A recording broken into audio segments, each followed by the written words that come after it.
अस्सलाम वालेकुम नाजरीन। बड़े अरसे बाद मंजर शिगरी एक नए अज़म के साथ आपके पास हाजिर है,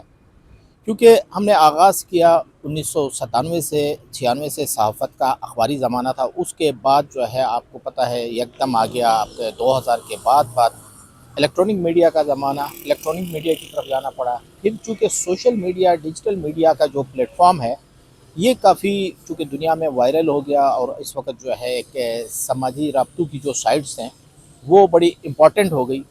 तो उस वजह से आज से हमने अपना जो नया आगाज़ किया है वो डिजिटल मीडिया से शुरू किया यूट्यूब पे, और दिगर जो समाजी राब्तों की साइट्स है वहाँ पे भी आपको देखने को मिलेगा। आज हमारा पहला जो मौजू है वो ये है कि क्या गिलगित बल्तिस्तान में हकीकी मानों में गिलगित बल्तिस्तान में जो है अवाम की हुक्मरानी होती है? क्या अवाम के जो मुंतखब लोग हैं वो अपने वोट से जिन लोगों को मुंतखब करते हैं वही हुकूमत करते हैं, या हुकूमत करने वाले कहीं और बैठे हैं? इसी बात पे हम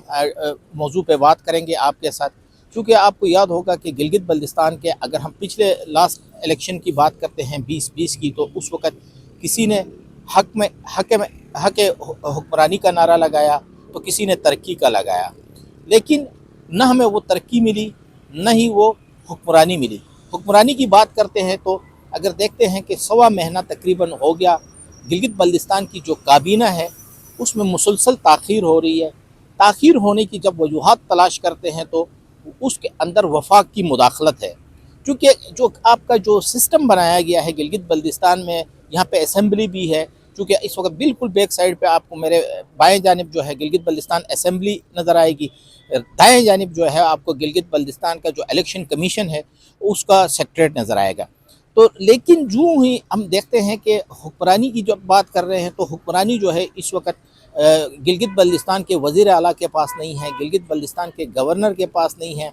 बल्कि ये हुक्मरानी जो है वज़ारत अमूर कश्मीर के पास है या वज़ीर आज़म पाकिस्तान के पास है। जबकि मुंतखब करते हैं गिलगित बल्तिस्तान के अवाम इस ऐवान के लिए जो हमारे बाएं जानिब बैठा हुआ है, जबकि दाएं जानिब जो इंतखाबात करवाना, गैर जानिबदार इंतखाबात करवाने का काम इलेक्शन कमीशन का है, वो इस तरफ बैठा हुआ है। न इस पूरे सिस्टम के अंदर कहीं हमें इलेक्शन कमीशन का रोल नज़र आता है, न कायदे ऐवान का नज़र आता है, न अपोजिशन लीडर का नज़र आता है, बल्कि ये हुक्मरानी जो है वज़ारत अमूर कश्मीर व गिलगित बल्तिस्तान और वज़ीर आज़म पाकिस्तान करते हैं। क्या आने वाले इंतखाबात जो आपके मई में मुतवक्को है कि जो कि कम से कम चूँकि जून में बजट पेश होना है गिलगित बल्तिस्तान असम्बली में, तो उससे पहले इंतखाबात का अमल मुकम्मल करवाना कानूनी तौर पे लाजमी होता है। तो इसलिए मुमकिन तौर पे ये इंतखाबात जो है मई में होंगे, जिसकी नवीद पहले ही इलेक्शन कमीशन ने भी सुना दी है कि मुमकिन है कि हम मई में इंतखाबात करवाएंगे। तो मई में मुमकिन तौर पे इंतखाबात हो सकते हैं गिलगित बल्तिस्तान का। तो फिर वो अवाम जिनको माजी में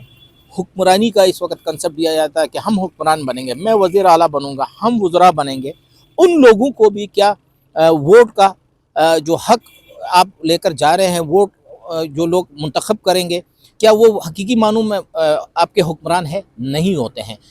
बल्कि वज़ारत अमूर कश्मीर का जो हमने आपको तज़किरा किया उनकी हुक्मरानी चलती है। इसी तरह वज़ीर आज़म पाकिस्तान जो है वो आपका मुंतखब नुमाइंदा नहीं है, न वज़ारत अमूर कश्मीर व गिलगित बल्तिस्तान में आपके मुंतखब हैं, उनकी हुक्मरानी इस वक्त राज कर रही है। देखना ये है कि पाकिस्तान पीपल्स पार्टी और मुस्लिम लीग नून जो इस वक्त मद्दे मुकाबिल नज़र आते हैं इंतखाबात के लिए, इनकी भागदौड़ थोड़ी सी ज़्यादा नज़र आ रही है।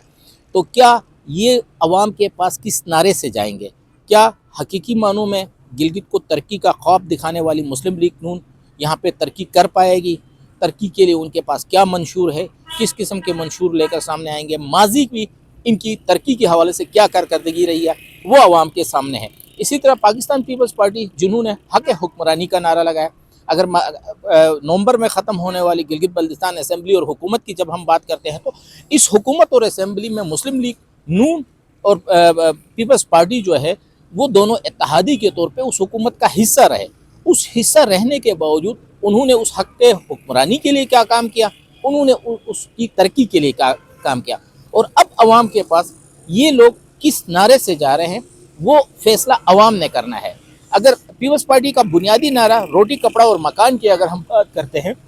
तो रोटी कपड़ा और मकान जिस दिन लोग वोट देने आते हैं تو وہ اپنا ان کا شیلٹر نہیں ہوتا جہاں سے وہ ووٹ دینے کے لیے پولنگ اسٹیشن تک آتے ہیں، بلکہ اسی دن بعض لوگوں کے پاس شاید ٹھنڈا موسم ہو، سردیوں کا اگر الیکشن ہوتا ہے تو ان کے پاس پہننے کے لیے گرم کپڑے نہیں ہوں گے۔ اگر اسی طرح وہی ووٹرز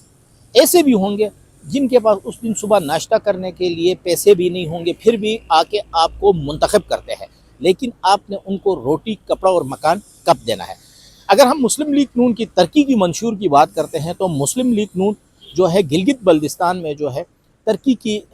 بڑی دعوے کرتی رہی، اور 2015 میں بننے والی حکومت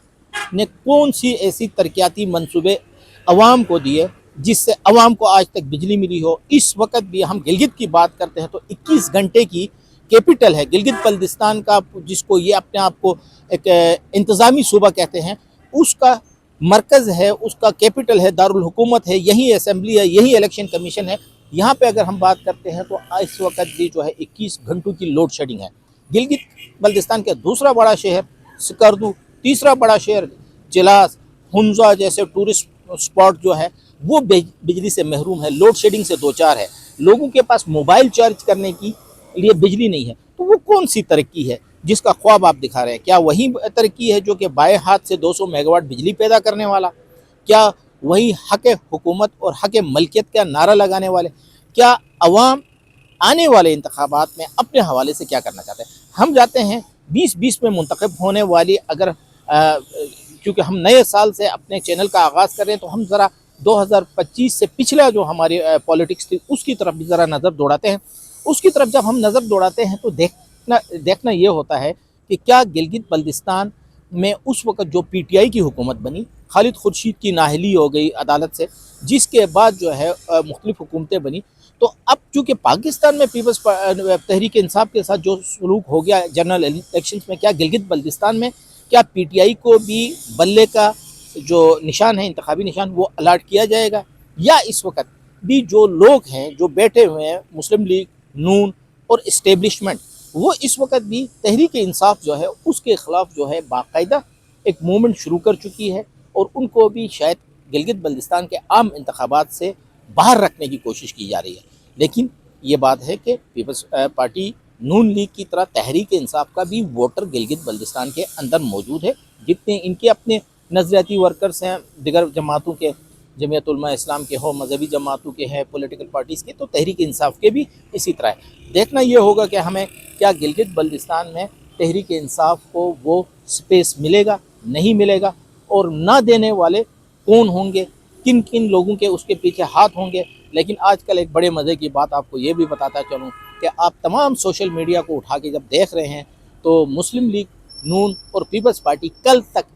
24 نومبر رات 12 بجے تک، جب یہ دونوں ایک ہی حکومت کا حصہ تھے، دونوں ایک ساتھ بیٹھے ہوئے تھے، تو کوئی تنقید ایک دوسرے پہ نہیں کرتے تھے۔ آج پھر وہی جو ہے ایک دوسرے پہ تنقید اور ایک دوسرے کے خلاف جو بول رہے ہیں، جو پریس کانفرنسز میں بول رہے ہیں، جو جلسوں میں بول رہے ہیں، وہ شاید اسی لیے بول رہے ہیں کہ عوام، سادہ لو عوام سے زیادہ سے زیادہ جو ہے ووٹ بٹورے جائیں، ووٹ لیے جائیں، اور پھر جو ہے ایک نیا اشرفیہ جو ہے گلگت بلتستان میں پیدا ہو۔ اور وہ اشرفیہ کون ہوگا؟ جو وزیر اعلیٰ کی سیٹ پہ بیٹھا ہوگا، جو کیبنٹ میں بیٹھے ہوں گے، جو اسپیکر کے عہدے پہ بیٹھا ہوگا، تو جو کوئی گورنر ہوگا، یہ سارا وہ اشرفیہ ہے جو گلگت بلتستان کے عام شہری کے حقوق سے جو ہے نابلد ہے، ناآشنا ہے۔ تو ناظرین، چونکہ آج ہم اپنے اس یوٹیوب چینل کا آغاز کرنے میں جا رہا ہوں، تو اسی حوالے سے آپ کو یہ بتاؤں، یہاں پہ صرف آپ کو بدلتے ہوئے سیاست نہیں، بدلتا ہوا موسم بھی نظر آئے گا، یہاں پہ آپ کو کلچر بھی نظر آئے گا، یہاں پہ ہمارے اقدار بھی نظر آئیں گے، یہاں پہ گلگت بلتستان کی وہ تمام چیزیں جو ہم آپ کو دکھا سکتے ہیں بہتر انداز میں، ہم اسی یوٹیوب چینل کے تھرو جو ہے آپ کو پیش کریں گے۔